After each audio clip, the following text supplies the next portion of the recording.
and lightweight contender, and 25 veteran Cole Miller. Yeah, for the UFC. Yeah. Yeah. So, what got you into fighting was the first question I want to ask you.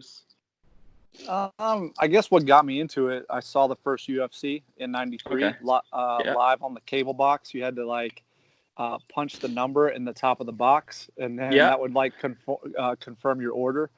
And my brother and my granddad and my dad, we watched it, and I thought it was like the coolest thing. And I guess that's what first got me into it. But I guess you could say I was into it way before that. Maybe not MMA, but you said fighting. I mean, me and my brother, we were fighting, way before that. That's what you grew up doing, watching pro wrestling, watching Ninja Turtles, watching Bloodsport and every Jean-Claude Van Damme and Karate Kid and all those movies. Every Steven Seagal movie, that's what you grew up watching. And so I was into fighting, Ninja Turtles and G.I. Joe. I was into fighting way before UFC 1, but I saw the first UFC, which got me into MMA. Okay. And you started off at 155, right? And then you went 145? I kind of fought at 45 and 50 and even 35 as an amateur.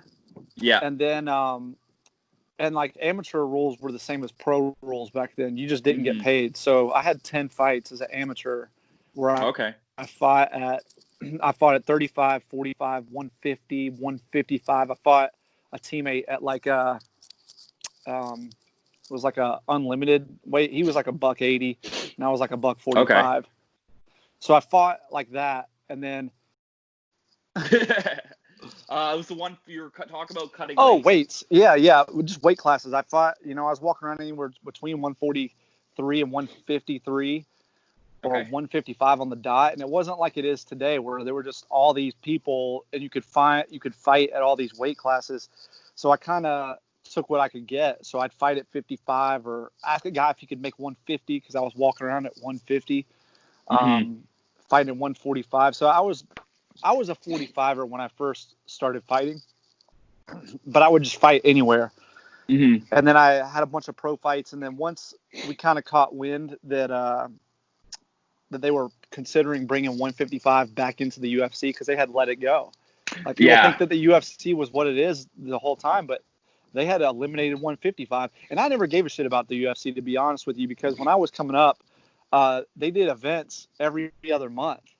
And if you were going to fight for the UFC, you're fighting twice a year. You know what I'm saying? Yeah.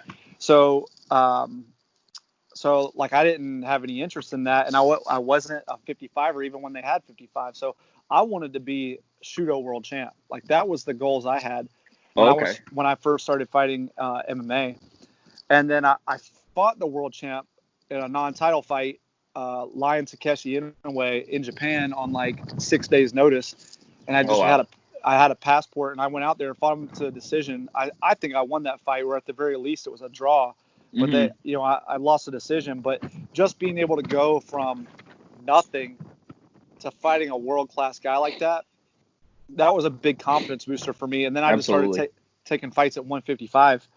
And then they found out about the Ultimate Fighter and then bringing the weight class back. So then I started taking fights at 55, and that's how I ended up at 55. So then when I got into the UFC, they didn't have 145.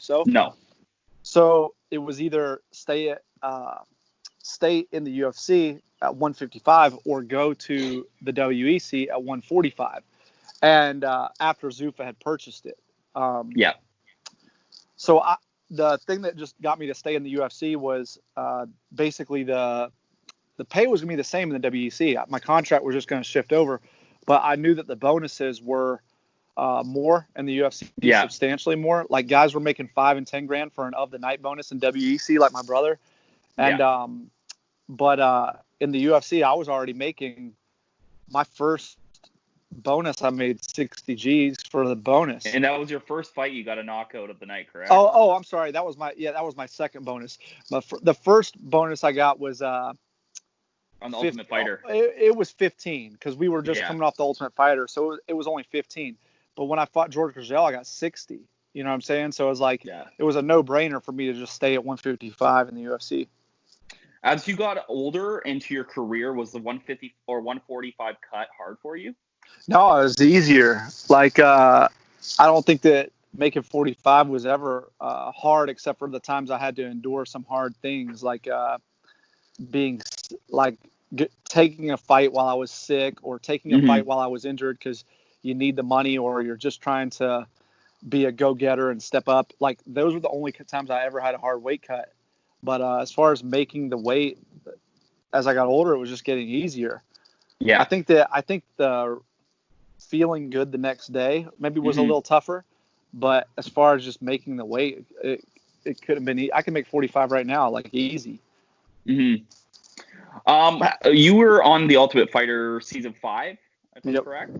How was it to have a coach like Jens Pulver? Man, I was talking about Jens just the other day.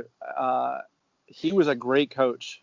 While I was there, I didn't learn a ton of techniques, but he told us that he wasn't going to do that anyways. That, like, his job was to turn us, that, we were already good fighters, but he was trying to, like, make us more of what we already were, because we had so many different types of people. But he was just a great motivator. He understood the fight game at a really high level. He brought some special guys in, like Jeremy Horn and stuff like that, who helped instruct us. And at the time, I think that he was exactly what I needed. Just like a little bit more hard-nosed of an instructor who was, really stressed being in fight shape also. And, like, I had not had a coach that really conditioned me to the level that he was conditioning me up until then. A lot of training, a lot of strength and conditioning, always being ready. And just like a good mental coach too. I mean, like, he's special. Yeah, he's a Hall of Famer for a reason, right? Yeah, or I don't think that he is, but he should be. He hasn't been put in the Hall of Fame yet. Oh, I thought he was. I don't think so. He should be. He's a pioneer of the whole division with BJ. So absolutely.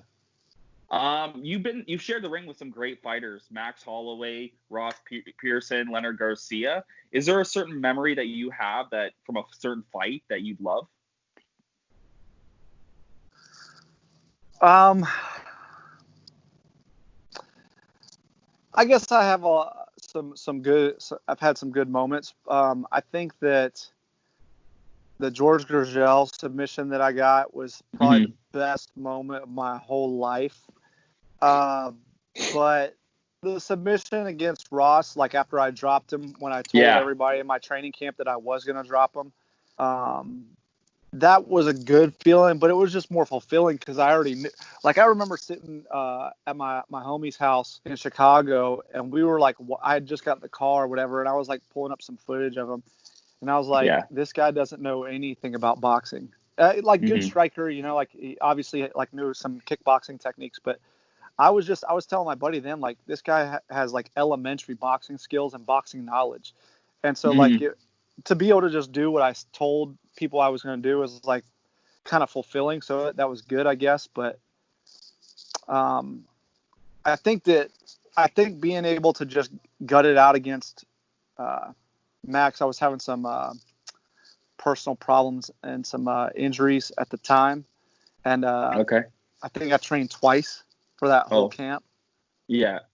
Like two training sessions for that whole training camp.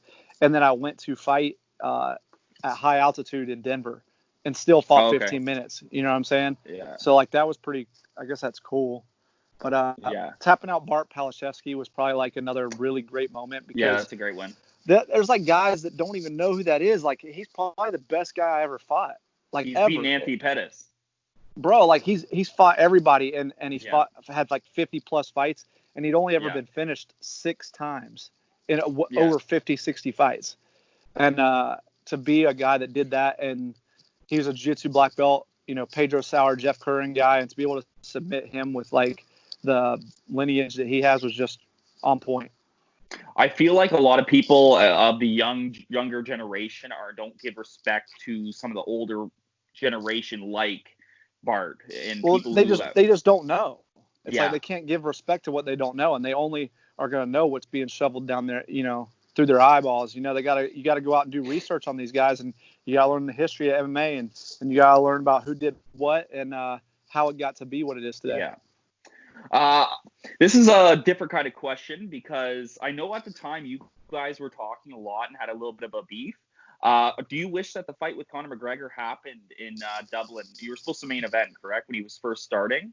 Yeah, he had a few fights. Yeah, I mean, I wish it would have happened, but I mean, I got a hand injury on my thumb, nearly fucking snapped off. I had a tendon and a ligament completely. It was jacked up to where both sides of my hand were black and blue. You just couldn't do it. I wanted to do it. It wasn't like I was like, oh, I got injured and these circumstances aren't perfect. I had definitely fought under some hardships that were equal or tougher, but I literally couldn't make a grip, so I couldn't squeeze, and I couldn't close my fist. Like it wasn't like my thumb hurts. It was so bad that they wanted to do surgery on it, and I couldn't make a closed fist, whether that meant a grip or whether it meant making a fist. So I couldn't squeeze. I couldn't make a fist. I couldn't lift a weight because of how you have to have your thumb. So it was just like I talked to my manager about it, and we just made the call. So it sucks it didn't happen. I didn't need 100 to be 100%. It just it didn't happen. I don't like look back on it and go like I wish that would have happened. But like when a question gets posed, like if I could have fought anybody that I ever had to pull out from, I wish I could have for sure. Like fighting is what I love to do. So for all those guys that I didn't fight, whether they got injured or whether I got injured or they didn't take it, I wish I could have all of them. Like I like fighting. That's what I do. Have you talked to Conor at all since he started? No, we're not friends. I don't know who he is. Okay. And my last question for you is: are you going to fight again? Are you officially retired or? No, I've never officially retired. If you put in Cole Miller retires, like it doesn't come up because I never did it. I just needed to. To be honest with you, I have not liked fighting since about 2009. And I don't mean like I don't like the idea of fighting. I mean like just the fighter lifestyle, I guess you could say, and the what it takes to get to where you want to be, and it takes a lot of luck. And it's like people think that if you fight and you win, that's all that there is to it, and it takes a lot of luck. It takes having a manager, hustle and do a lot of that. I don't like that part. If it was just about fighting and you got paid what you deserved, and if I felt like I was actually getting paid what I was deserved, and the injuries weren't constant, in order for you to do what you got to do, you got to train hard, and the injuries happen. If it was to where it like didn't leave a bad taste in my mouth, I would have enjoyed it the whole time. But I fought 7-8 years after I didn't even want to do it anymore. But and then I needed to get my life set up to where I could. I guess you could say like I was playing catch up, because other people who were 32 at the time or whatever, what do they have? They got mortgages, they got savings, they got a 401k, they got they have things, and I didn't have anything. So I needed to set up a business. I got my academy's doing fucking awesome, which is great, but I got to get to where I can train for a fight. I almost had a fight with Island Fights. Me and Dean Toole, we were talking for a while, and it was last October I was supposed to fight, and we already had it on the card and everything, and some things happened, and it just didn't work itself out. But I'd love to fight again. It's something that I think about every day, and I'm hoping that in 2020 something could happen. I had signed up for this open weight tournament that was going to happen in Saudi Arabia, and that never happened. That'd be a far drive. It had like heavyweights in it and shit like that. I was very interested in doing that. It was open weight, and then what's the name of that organization? Brave FC. Oh, Brave. Oh, yes. Like I was going to do that. It was an open weight tournament, and I wanted to do that. I put my name in the hat for that. So you would have fought UFC, at heavyweight you would have fought yeah, heavyweight? yeah, the open weight. Yeah, that's why I put my name in it. That's pretty brave. It sounds like fun though. It's always something I've wanted to do. Yeah. I always thought that was like the ultimate test.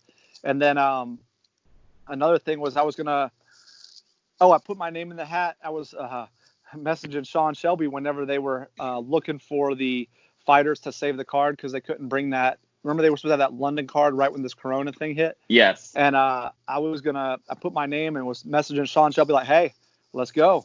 You know, Yep. I'll fight at 45 or 55. I'm walking around at like 160. You can make the cut pretty easy. Yeah, that's what I'm saying. It's like I wake up at like 1:58 in the morning, so I could fight at 55 or 45. It wouldn't be a big deal. And you're still training regularly? Yeah, I just got through training. We just lifted weights and did some Muay Thai. So you're ready to go. Yeah. Well, I'm really hoping that you get a fight soon. I'm really happy that you joined us for the podcast today. Yeah, thank you. And I hope to hear from you. So if you ever get a fight, just send me a message so I can definitely tune into it. So hell yeah, let's stay up. Yeah, awesome.